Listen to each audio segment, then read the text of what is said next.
नमस्कार, मी श्वेता अंकले. तरुण भारतच्या न्यूज बुलेटिनमध्ये आपल्या सर्वांचे स्वागत. आता पाहूया ठळक घडामोडी.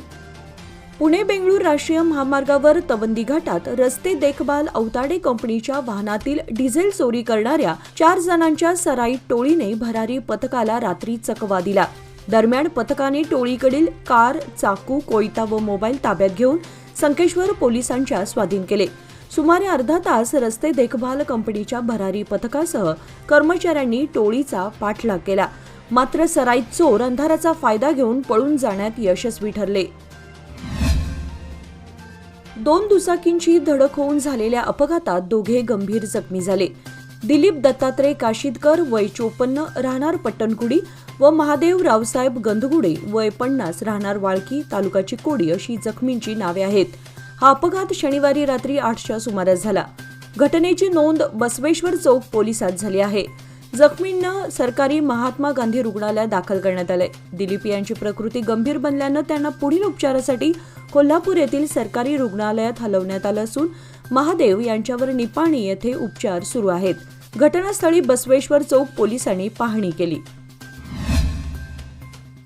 माजी मुख्यमंत्री बी.एस. येडियुरप्पा आणि भाजपचे प्रदेशाध्यक्ष बी.वाय. विजेंद्र यांच्यावर हल्लाबोल करणारे आमदार बसनगौडा पाटील यत्नाळ यांची पक्षातून हकालपट्टी करावी अशी मागणी भाजपच्या काही माजी आमदारांनी केली आहे.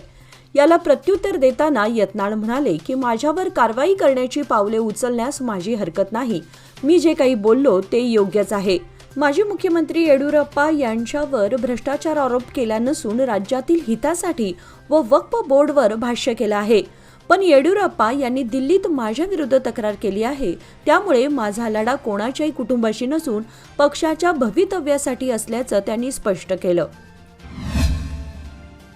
हुक्केरी शहरातील सुनगार गल्लीतील मनोरुग्ण महिलेने विहिरीमध्ये उडी मारून आत्महत्या केली आहे. ही घटना आज रविवारी सकाळी उघडकीस आली. ललिता निलजगी वय 35 असं आत्महत्या केलेल्या महिलेचं नाव आहे. ती बऱ्याच वर्षांपासून पोटदुखी आणि डोकेदुखीने त्रस्त होती. अनेक दवाखान्यातून उपचार करून देखील आजार कमी होत नव्हता. त्यामुळे तिने आत्महत्या केली असावी अशी प्राथमिक माहिती उपलब्ध झाली आहे. याबाबत हुक्केरी शहर पोलीस ठाण्यामध्ये आकस्मिक मृत्यूची नोंद करण्यात आली आहे. आजपासून डिसेंबर महिना सुरू झालाय. लवकरच 2024 हे वर्षही संपुष्टात येईल. दर महिन्याप्रमाणे या महिन्यातही एलपीजी सिलेंडरच्या किमती 1 तारखेला अपडेट करण्यात आल्यात. नवीन अपडेटनुसार व्यावसायिक सिलेंडरच्या किमती वाढल्या आहेत. तेल विपणन कंपन्यांच्या वेबसाईटनुसार व्यावसायिक सिलेंडरच्या किमतीमध्ये 16.5 रुपयांनी वाढ झाली आहे. सलग 5व्या महिन्यामध्ये व्यावसायिक सिलेंडरचे दर वाढले आहेत. गेल्या महिन्यात म्हणजेच नोव्हेंबरमध्ये त्याची किंमत 1,802 रुपये इतकी होती, तर आता 1,818 रुपये इतका दर झालाय. राज्य सरकारने पतंग उडवण्यासाठी वापरल्या जाणाऱ्या मांजा वापरावर बंदी घालण्याचा महत्त्वाचा निर्णय घेतलाय. राज्यात मांजावर बंदी राहणार आहे. पक्षीप्रेमींनी केलेल्या मागणीची दखल घेत बंदीचा निर्णय कर्नाटक सरकारने घेतलाय. पतंग उडवण्यासाठी वापरल्या जाणाऱ्या मांजामुळे पक्षी, मानव आणि पर्यावरणाची हानी होत असल्याच्या तक्रारी सरकारकडे करण्यात आल्या होत्या. यापूर्वी नायलॉनपासून तयार करण्यात आलेल्या मांजावर बंदी घालण्यात आली होती. त्यानंतर आता काच आणि धातूच्या पावडर लेपाचा वापर करून तयार केलेल्या मांजावरही बंदी घालण्यात आली आहे. महापालिकेचे मोकळे मैदान परिसर आणि शहराच्या मध्यभागी असलेल्या सरदास मैदान तळीरामांसाठी दारूचा अड्डा बनलाय. महापालिका, पोलीस प्रशासन मात्र जाणीवपूर्वक दुर्लक्ष करत असल्याचं चित्र पाहायला मिळतं. सरदास मैदानावर रात्रीच्या वेळी सुरक्षा रक्षक नसतात. याचाच फायदा तळीराम घेताना दिसत आहेत. दररोज सायंकाळी 7 नंतर या ठिकाणी मद्यपी लोकांचा अड्डाच भरलेला असतो. तळीरामांची टोळकी या ठिकाणी खुलेआम मद्यपान करत असतात. अनेकदा त्यांच्यातच वाद होत असल्यानं फिरण्यासाठी येणाऱ्या नागरिकांना त्याचा फटका बसतोय. मद्यपी अनेकदा दारूच्या बाटल्या रिचवून रिकाम्या बाटल्या त्याच ठिकाणी टाकत असतात. यामुळे या परिसरात खूप मोठ्या प्रमाणावर कचरा जमा झालाय. रविवार दिनांक 1 डिसेंबर रोजी सकाळी शहापूर बेळगाव येथील केएलई आयुर्वेदिक कॉलेजच्या सभागृहात बेळगाव येथील गीता परिवार, अग्निहोत्र परिवार तसेच केएलई बीएम कंकणवाडी आयुर्वेदिक कॉलेज बेळगाव यांच्या संयुक्त विद्यमाने 5161वी गीता जयंती मोठ्या उत्साहात आणि भक्तिभावात साजरी करण्यात आली. कार्यक्रमाच्या सुरुवातीला उद्योजक विनायक लोकूर, उद्योजक रमेश लद्दड तसेच बीएम कंकणवाडीचे प्राचार्य सुहास कुमार शेट्टी यांच्या हस्ते अग्निहोत्र विधी पार पडले। त्यानंतर गीतेच्या संपूर्ण 18 अध्यायाचे सामूहिक पठण करण्यात आले। आयुष मंत्रालयातर्फे देश का प्रकृती परीक्षण या संकल्पनेबद्दल उपस्थितांना माहिती देण्यात आली। शेवटी प्रसाद वाटप झाल्यानंतर कार्यक्रमाची सांगता करण्यात आली। या प्रसंगी स्वाती झवर, श्रुती दीदी, अमोल जैन, रोहिणी पाटील यांच्यासह इतर मान्यवर आणि विद्यार्थी वर्ग बहुसंख्येने उपस्थित होते। राज्य मार्ग महामंडळातील परिवहन 1308 कर्मचाऱ्यांच्या बदलीची यादी प्रसिद्ध करण्यात आली आहे। या बदल्या आंतरविभागीय असून गतवर्षी डिसेंबरमध्ये याकरिता अर्ज मागवण्यात आले होते। KSRTC मधील तृतीय दर्जा प्रभारी वगळून आणि चतुर्थ दर्जा कर्मचाऱ्यांच्या आंतरविभागीय बदल्यांसाठी गेल्या डिसेंबरमध्ये अर्जांचे आवाहन करण्यात आले होते। त्यानुसार आलेल्या अर्जांची पडताळणी करून योग्य कारण असणाऱ्या 1308 कर्मचाऱ्यांच्या बदल्यांना मंजुरी देण्यात आली आहे। बेळगाव कॅन्टोन्मेंट बोर्डचे महापालिकेमध्ये हस्तांतरण करण्याची प्रक्रिया सुरू आहे। हस्तांतरणाची प्रक्रिया सुलभ व्हावी यासाठी 3 डिसेंबर रोजी ऑनलाईन बैठक होणार आहे। या बैठकीला दिल्ली येथील संरक्षण मंत्रालय, पुणे येथील JOC कार्यालय, कर्नाटक राज्याचे मुख्य सचिव, बेळगावचे जिल्हाधिकारी तसेच कॅन्टोन्मेंटचे अधिकारी उपस्थित राहणार आहेत। 3 महिन्यानंतर हस्तांतरणाच्या प्रक्रियेला गती मिळाल्यानं नागरिकांच्या नजरा या बैठकीकडे लागल्या आहेत। बेळगावसह देशातील 61 कॅन्टोन्मेंट बोर्डचे स्थानिक नगरपालिकेमध्ये हस्तांतरण करण्यात येणार आहे। मागील जून व सप्टेंबरमध्ये नंदिनी दुधाच्या दरामध्ये प्रति लिटर 2 रुपयांनी वाढ केल्यानंतर आमदार दंजेगौडा यांनी पुन्हा दुधाचे दर वाढवण्याचे संकेत दिलेत। डेअरी दुधाच्या दरामध्ये वाढ होण्याची शक्यता असून दुधाच्या दरवाढीबाबत बैठक बोलावून चर्चा करून राज्य सरकार जाहीर करेल असे त्यांनी सांगितले। बागायत उत्पादकांना आर्थिक पाठबळ देण्यासाठी ठिबक सिंचनासाठी अनुदान दिले जाणार आहे। 5 हेक्टरपर्यंत बागायत असलेले शेतकरी यासाठी पात्र आहेत। संबंधित बागायतदारांनी जवळच्या बागायत खात्याशी संपर्क साधावा असं आवाहन करण्यात आलं। भाजीपाला वगळून इतर पिकांसाठी अनुदान दिलं जाणार आहे।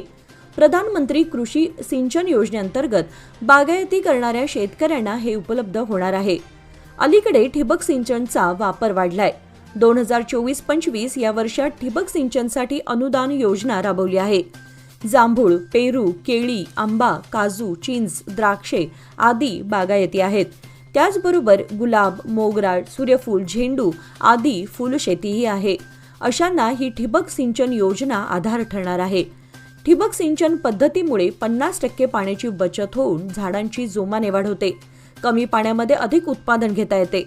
त्यामुळे खात्याने ठिबक सिंचनसाठी अनुदान उपलब्ध केलंय। अमेरिकेची निवडणूक, राज्यातील विधानसभा निवडणूक निकाल यामुळे जागतिक स्तराबरोबर राज्यातील सोने, चांदी आणि शेअर बाजारामध्ये चढ उतार व तेजी दिसून आली आहे।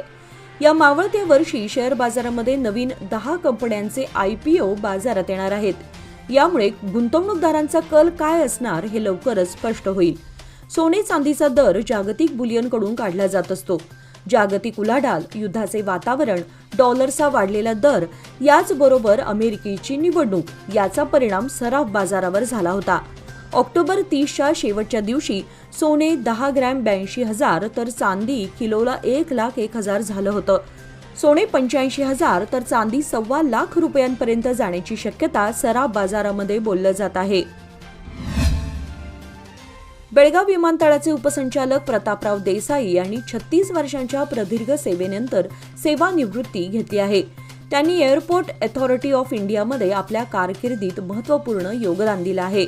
या निमित्ताने त्यांचा विमानतळ प्रशासनाच्या वतीने सपत्नीक सत्कार करण्यात आला। या सोहळ्यामध्ये APD त्यागराजन, माजी प्राचार्य घोरपडे, रिजनल हेडक्वार्टर्सचे GM गणेशमूर्ती आणि हॉटेल मॅरियटचे GM कपूर यांची उपस्थिती होती। दिल्ली येथे कार्यरत असलेले बेळगाव विमानतळाचे तत्कालीन संचालक राजेश कुमार मौर्य यांनीही देसाई यांना सेवानिवृत्तीनिमित्त शुभेच्छा देत त्यांनी बेळगाव विमानतळासाठी दिलेल्या सेवेच्या कार्याचा गौरव केला। त्यांच्या कार्याचा गौरव करताना उपस्थितांनी त्यांना उज्ज्वल भविष्यासाठी शुभेच्छा दिल्या। तेलंगणा राज्यामध्ये सुरक्षा दलाच्या पोलिसांना मोठं यश मिळालंय। मुलुगू जिल्ह्यातील एतू रागरामच्या जंगलामध्ये पोलीस आणि नक्षलवादी यामध्ये चकमक झाली. या चकमकीत पोलिसांनी जोरदार प्रत्युत्तर देत 7 नक्षल्यांचा खात्मा केलाय. याची माहिती मुलुगूचे एसपी डॉक्टर सबरीश यांनी दिली आहे. या चकमकीत येलांडू नरसंपेट क्षेत्र समितीचा कमांडर बद्रू उर्फ पप्पण्णा ठार झाल्याची माहिती आहे. मात्र अद्याप याला अधिकृत दुजोरा मिळालेला नाही. या चकमकीबाबत पोलीस प्रशासनाकडून अद्याप कोणतेही निवेदन जारी करण्यात आलेलं नाही. बंगालच्या उपसागरात निर्माण झालेले फेंगल चक्रीवादळ पुद्दुचेरीजवळील किनारपट्टीवर शनिवारी आदळले. ताशी 90 किलोमीटर वेगाने किनारपट्टीवर आदळल्यानंतर फेंगलचा वेग हळूहळू कमी होतोय. दरम्यान चेन्नईमध्ये पावसावेळी वेगवेगळ्या ठिकाणी वीज कोसळून 3 जण ठार झालेत. तामिळनाडू आणि पुद्दुचेरीमध्ये 44 सेंटीमीटर पाऊस झाला असून मागील 30 वर्षातील रेकॉर्ड मोडलेत. पुढील 3 दिवसात ते हळूहळू कमकुवत होईल. चेन्नई जवळपासचे जिल्हे आणि पुद्दुचेरीला पावसानं झोडपलंय. चक्रीवादळामुळे 16 तास बंद असलेले चेन्नई विमानतळ आज रविवारी पहाटे पुन्हा सुरू झालं आहे. शहरातील शाळकरी मुलीचा विनयभंग झाल्याचा प्रकार उघडकीस आल्यानंतर काल झालेल्या वैद्यकीय तपासणीत बलात्कार झाल्याचं स्पष्ट झाल्यानंतर गडहिंग्लज शहरामध्ये संतप्त प्रतिक्रिया उमटली आहे. काल शनिवारी दुपारी गांधीनगर हॉल येथे झालेल्या तातडीच्या बैठकीत संबंधित दोषींवर कडक कारवाई करावी अशी मागणी करत आज रविवारी गडहिंग्लज बंदची हाक देण्यात आली होती. रविवारी सकाळी छत्रपती शिवाजी महाराज पुतळ्यासमोर गडहिंग्लजकरांनी एकत्रित येऊन शहरात निषेध फेरी काढण्यात आली. शहरातील एका अल्पवयीन मुलीवर विनयभंग झाल्याचा प्रकार गुरुवारी उघडकीस आल्यानंतर शहरातील नागरिकांनी पोलीस ठाण्यासमोर ठिय्या मांडत दोषींवर कारवाई करण्याची मागणी केली होती. त्यावेळी या प्रकरणी संशयित शहजाद शेख उत्तर प्रदेश आणि बरकत अली रईस पाशा राहणार गडहिंग्लज या दोघांवर गुन्हा दाखल केलाय. बरकत अली याला अटक झाली असून शहजाद शेख हा अद्याप फरारी आहे. दरम्यान सदर मुलीची वैद्यकीय तपासणी केल्यानंतर बलात्कार झाल्याचं समोर आलंय. या मुलीनंही खरा घडलेला प्रकार पोलिसांना सांगितला. ही माहिती समजताच गडहिंग्लजमध्ये संतप्त प्रतिक्रिया उमटू लागल्यात. याचबरोबर आजचे बातमीपत्र इथे संपले. अधिक माहिती आणि ताज्या घडामोडींसाठी पाहत रहा तरुण भारत न्यूज चॅनल. तसेच आमच्या चॅनलला लाईक, शेअर आणि सबस्क्राईब करायला विसरू नका. आणि विश्वासार्ह बातम्यांसाठी दररोज वाचा दैनिक तरुण भारत. धन्यवाद.